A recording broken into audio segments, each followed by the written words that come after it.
Until fairly recently, an affordable thin and light notebook with an 8-core 16-thread CPU was unheard of.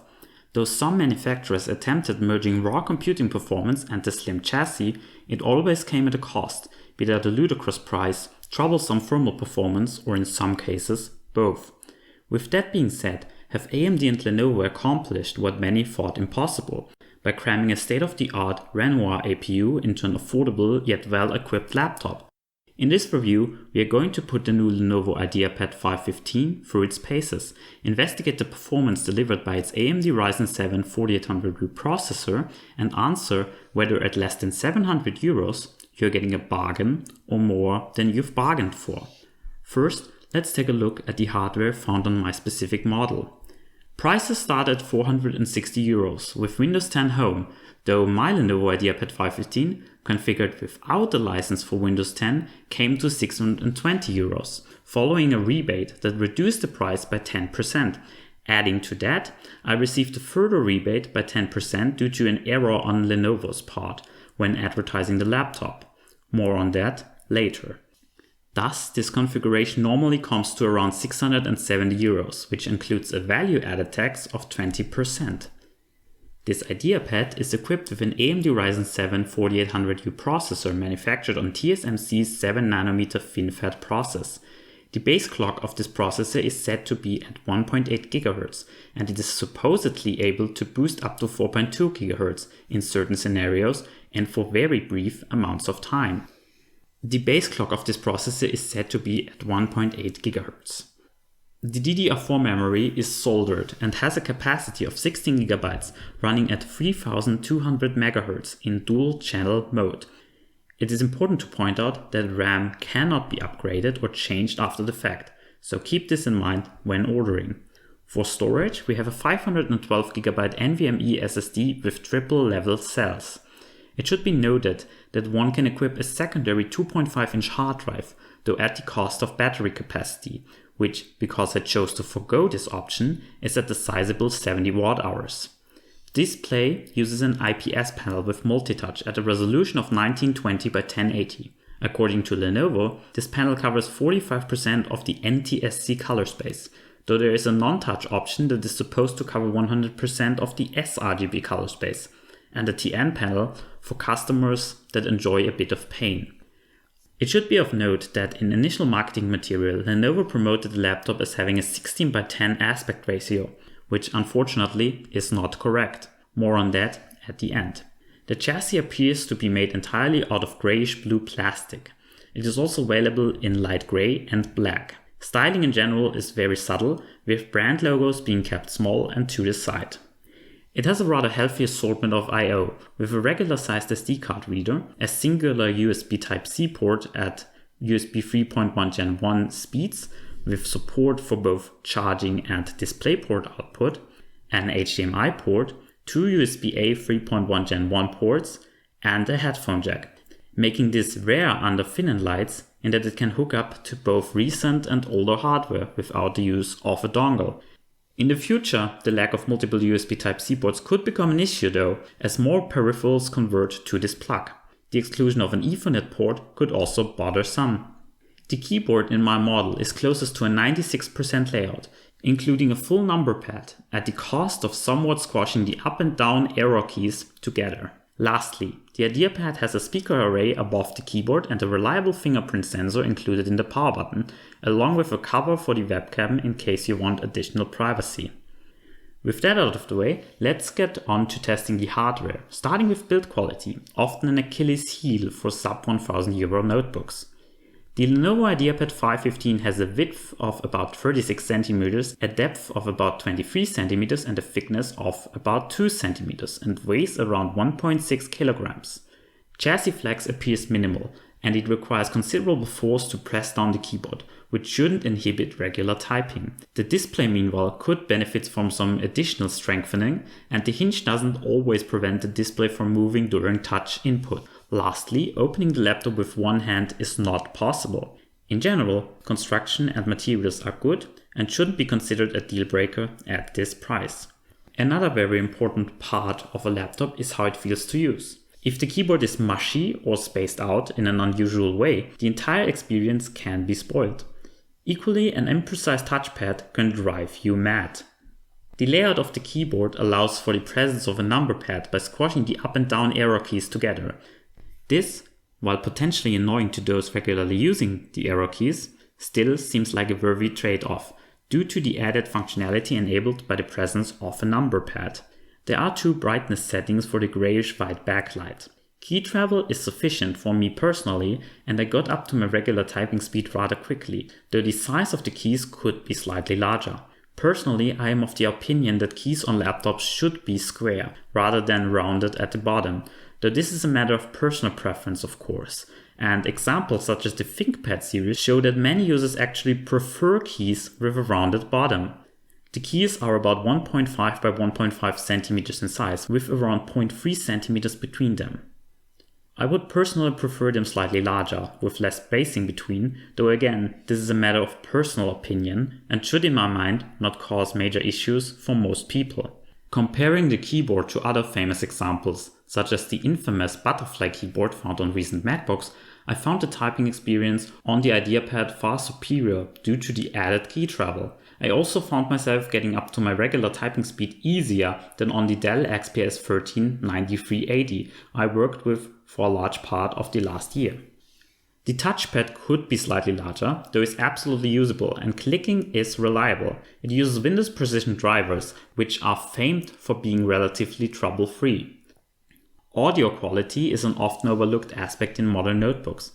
As previously mentioned, in 2019 I spent a few months working almost exclusively on a Dell XPS 13 9380, which, while very well built and beautifully designed, had less than stellar sound reproduction. Both speakers and audio via the built-in headphone jack left a lot to be desired, no matter what combination of drivers, enhancement suites and DSP trickery I tried to employ. My Surface Pro, on the other hand, has lovely front-facing speakers, which produce good mids and highs, though are somewhat lacking when it comes to bass response. A major issue of the Surface, however, is a slight hiss that can be noticed when using headphones, whilst the tablet is also connected to mains power, likely as a result of the DAC-amp combo lacking proper protection from interference. So, how does the IdeaPad fare in this discipline? Well, like 3.6 Röntgen, output is neither great nor terrible. To evaluate the sound output, I had to rely on my personal experience comparing the laptop, as I currently lack the equipment required to properly evaluate speaker output. So please keep in mind that this is purely a subjective evaluation. The audio quality coming out of the integrated speakers placed above the keyboard is fine. Interestingly, they get surprisingly loud and don't distort nearly as much at the top as the ones found on the XPS. In general, content sounds as you'd expect it, though lower frequencies can be muffled, which could make voices and speech a bit hard to understand for some. Comparing them side by side to the Surface Pro, the speakers do feel slightly flat overall, though I'd say that, for integrated laptop speakers, what Lenovo has built into the IdeaPad should serve most people absolutely fine. What should be noticed is that these results were only possible after Windows had, during the first hour of use, automatically and in the background installed an additional audio enhancement suite, called Dolby Advanced Audio. This piece of software contains a number of DSP presets and allows users to tailor sound to one's personal preference via an integrated equalizer. During the first hour of use, this software was not installed, and the audio quality coming from the speakers was, to put it mildly, horrid. This led me to conclude that this DSP trickery would be required for decent audio quality, though when testing the IdeaPad for the first time using Manjaro Linux and ELSA, sound quality seemed near identical to what is provided when said software has been deactivated on Windows. Upon deinstalling the Dolby Advanced Audio program, sound quality on Windows remained good, which led me to conclude that together with this application, a driver package was installed in the background, and that it is a question of whether you like the DSP and equalizer settings provided by Dolby Advanced Audio and whether you want to rely on it. The combination microphone and headphone jack does suffer from a slight audible hiss when the laptop is connected to mains power, similar to what I've experienced on the Surface, and should drive headphones with an impedance of up to 60 ohms to sufficient loudness, though if you are embarking on some critical listening sessions, this, like most other integrated solutions, will likely not blow you away. For everyone else, this is absolutely serviceable and on par with other, often more premium laptops. So, up to this point, the IdeaPad has done fairly well, but will this continue when we are looking at battery life? Lenovo claims an estimated battery life of 15 hours, which would be very impressive if it holds up. Battery size is dependent on whether or not you configure the notebook with a 2.5-inch hard drive bay. If you do, there is a choice of two battery sizes, 45 and 57 watt-hours. Forgo the temptation of a second storage medium, like yours truly, and the battery size increases to a quite impressive 70 watt-hours. Combine that with a well-designed APU and a manufacturing process famed for its efficiency, and the claims made by Lenovo seem plausible. To verify these claims, I ran PCMark 10's Modern Office Battery Benchmark that uses a mix of writing, web browsing, and video conferencing to gauge the battery life an average user can expect on this laptop. The test was run with the device's display at 110 nits of brightness, as is recommended by PCMark for testing, and the performance mode in the UEFI set to intelligent cooling, the standard setting. The reported result showed a battery life of almost 12 hours, which, while a bit behind the claimed 15 hours, is still exceptional. All-day battery life is of course subjective and dependent on your use case among a myriad of other factors. Though looking at the results, the IdeaPad does a formidable job and should cover most users nicely. If you manage to run out of juice, there are a few options available. Lenovo includes a 65 watt power brick ending in a round DC charging port, though it also offers a 95 watt USB-C charger for only €10 more, which I'd recommend unless you often rely on the USB-C port. With this out of the way, let's get to the part most have likely waited for, general performance. After all, great battery life means nothing if you are limited in what can be accomplished using the laptop. Seeing the favorable press Renoir has received ever since it was announced at CES a few months ago, you'd be forgiven for thinking this is a foregone conclusion. But with OEMs like Lenovo having the ability to configure TDP from between 12 and 25 watts, and Ryzen being fairly dependent on high memory bandwidth, as well as good cooling to reliably hit its turbo frequencies, the way these chips are implemented can make a significant difference. Fortunately, Lenovo configured the memory to run in dual channel mode, significantly increasing the potential bandwidth. My 16GB configuration is running at 3200 MHz and was soldered, making upgrades down the line impossible. While doubling the memory from 8 to 16GB is priced fairly at €40, it's still saddening to see that you will be locked in to what you bought. The APU at the heart of the IdeaPad 515 is a Zen 2 based AMD Ryzen 4000 chip and includes between 4 and 8 physical cores. Included on the same package and sharing both memory and power with the CPU cores is a Vega graphics processing unit with between 5 and 8 compute units. As hinted on during the battery section, there are multiple performance modes on offer that influence both fan behavior and power limits. Looking at hardware info, TDP is set at 15 watts in all modes, though short and long duration power limits can vary wildly between these settings. Battery Saver sets the long duration power limit to 12 watts and the short duration limit to 15. Intelligent Cooling, this standard setting, gives you 20 watts for long duration and 30 watts for short duration tasks, and Extreme Performance lives up to its name, giving you a whopping 37.5 watts for longer tasks and 42 watts for bursts of performance. Because both the graphics and processing power scale up together, meaning a higher tier chip should have both better CPU and GPU performance, which chip you go for entirely depends on your personal use case. In our situation, the laptop is equipped with the AMD Ryzen 7 4800U, which offers 8 cores and 16 threads alongside a Vega 8 GPU. The following tests were all done in a room at 21 degrees Celsius, while the laptop was plugged into the wall using the 65 watt power brick and set to intelligent cooling. Also, between each test, the laptop was kept at idle for 15 minutes. Let's start looking at the performance by running Cinebench R20, a benchmark developed by Maxon, the company behind 3D graphics software Cinema 4D. Cinebench is based on a real-world render task and uses a modern rendering architecture that should give us a good impression of the processor's overall performance. As you can see, with a result of 3,234 points, this thin and light is impressively capable. Next up, we use PCMark 10, where we get an overall combined score of 5,197, which, looking at data from other reviewers, rivals laptops equipped with the Intel Core i9-9980HK, a mobile chip that is in a much higher tier than the 4800U. Using LatencyMon version 6.71, let's take a look at how well Lenovo is suited for real-time audio production and other latency-critical applications. Looking at the results, both while running the application on its own and while concurrently running a YouTube video at 1080p in the background, it can be concluded that the 4800U is sufficiently capable for real-time audio production, as latency does not appear to be a problem. Next, I took a look at gaming on this APU with Forza Ryzen 4, a personal favorite of mine. Running the game at a resolution of 1920 by 1080 with high dynamic render quality, we get a respectable, consistent 30 frames per second from this thin and light. For competitive gaming, I'd recommend reducing the resolution and graphics quality though to hit 60 FPS reliably.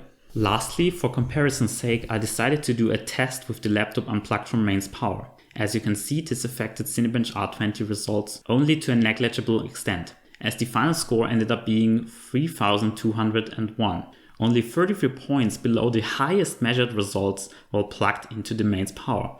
This is basically a run-to-run difference, leading me to conclude that regardless of whether you rely on battery power or mains, you get access to the full capabilities of the SoC.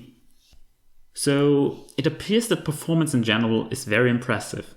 In a thin chassis, however, thermals are hard to manage. Over the years, we've seen many companies deliver notebooks suffering from thermal throttling, wherein because the cooling of a device cannot handle the heat output by a component like a processor over time, it is forced to reduce the frequency by which the processor can operate, reducing performance, sometimes quite drastically. With the combination of limited cooling and high-performance chips being a dangerous one, however, Lenovo and AMD fared in this regard. For this test, I decided to run 5 consecutive Cinebench R20 runs with 15 seconds between each one, whilst measuring the clock frequency again, with the laptop set to intelligent cooling and plugged into mains power.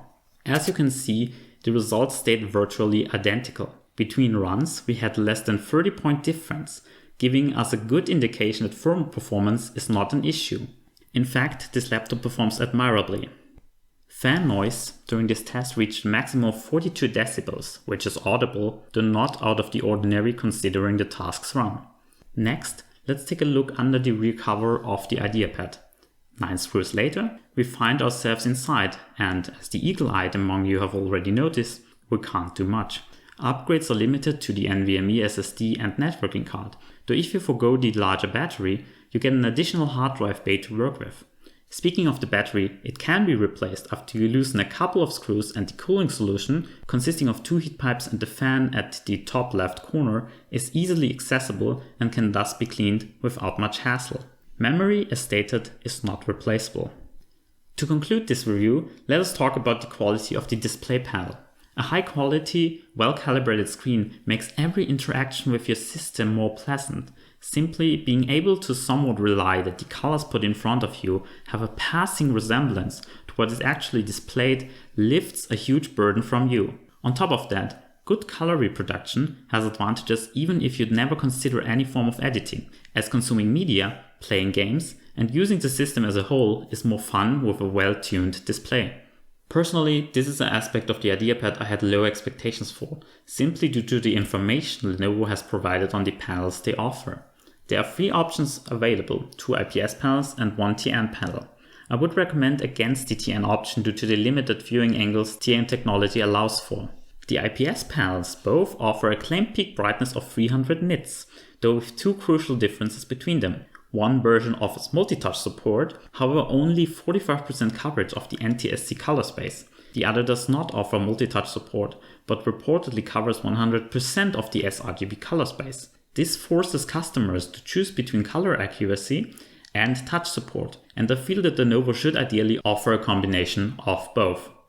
In our case, I ordered the multi-touch version, with a claimed 45% coverage of the NTSC color space, making this laptop distinctly not suited for any form of color critical work.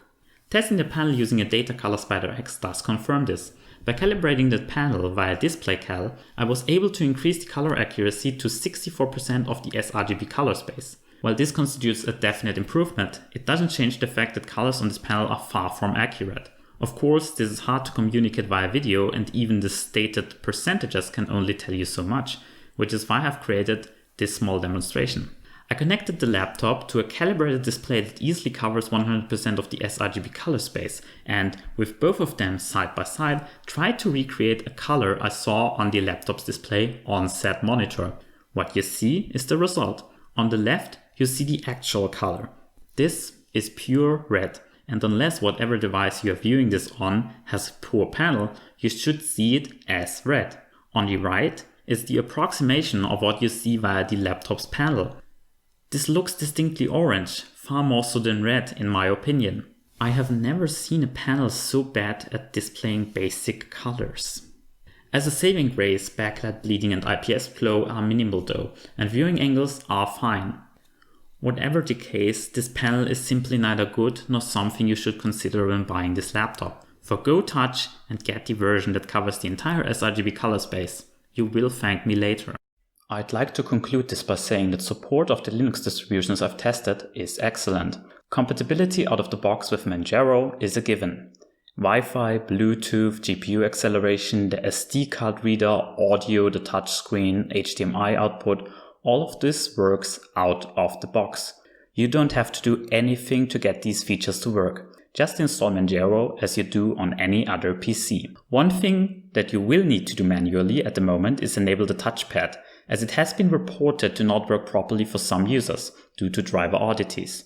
I experienced this on one install, but not on another, and have left a guide on how to address this in the description. Don't worry, it's only 4 lines you need to type into the terminal, and then you're set. Additionally, I'd advise you to upgrade the kernel to a more recent version, as Manjaro currently ships with version 5.7. 5.7 already fully supports all hardware features found on this laptop, though it lacks some improvements like the Lenovo backlight patch, which enables brightness control beyond 90 and 100%, and includes additional enhancements for the Vega GPU. Installing a newer kernel, such as 5.8, is optional on Manjaro and most other rolling release Linux distributions, though I'd recommend it. When it comes to Ubuntu, support was somewhat more mixed. By their nature, rolling release distros like Manjaro often ship with more up-to-date software, leading to a much better out-of-the-box experience on new hardware compared to most Ubuntu flavors. Whether you prefer rolling release or a more long-term support philosophy is of course a question of personal preference, though in the case of the IdeaPad 5.15, most Ubuntu distributions I've tested lacked functionalities such as proper HDMI and GPU support right out of the box.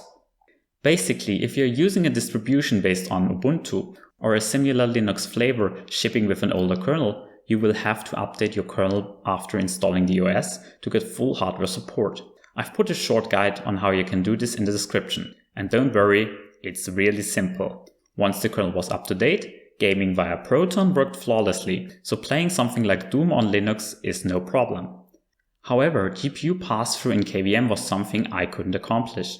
Unfortunately, it appears that the GPU is linked with a few other system-critical components. Perhaps someone more capable than myself will find a way to get this to work, but until then, it seems KVM pass-through remains something reserved to desktops and Intel iGPUs. In conclusion, once you apply the touchpad fix and update your kernel to a more recent version, everything on this device should work without issue. In fact, even with these 2 steps, there's less setup necessary than on Windows. Lenovo and Linux appear to be a match made in heaven. All this brings us to the conclusion. For the most part, I've tried to take the price of the IdeaPad 5.15 out of the equation and rate the laptop on its own merits.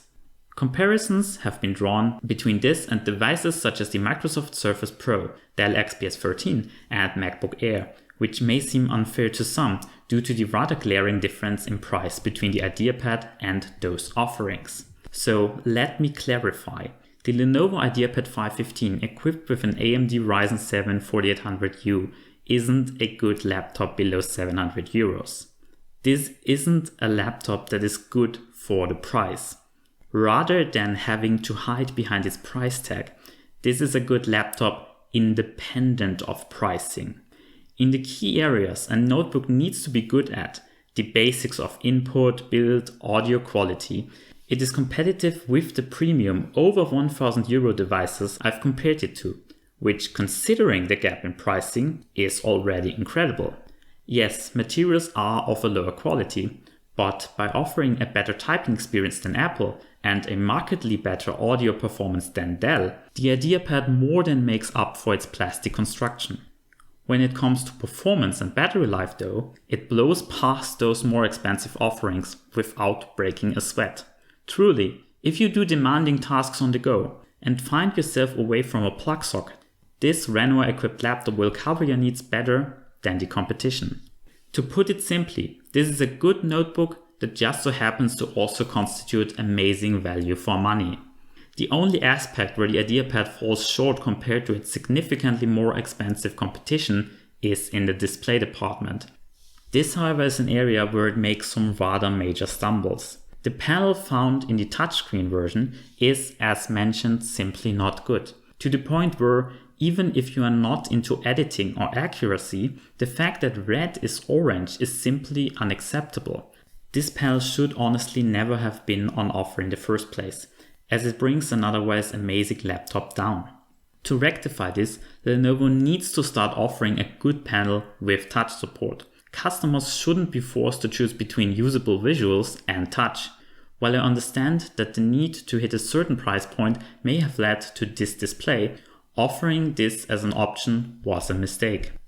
There are costs that shouldn't be cut, and considering the prices manufacturers pay for hardware in bulk, I am doubtful that an acceptable panel would have increased the price of the laptop by more than €30, which seems like a worthy increase to me, as it would bring this laptop closer to being a universal recommendation.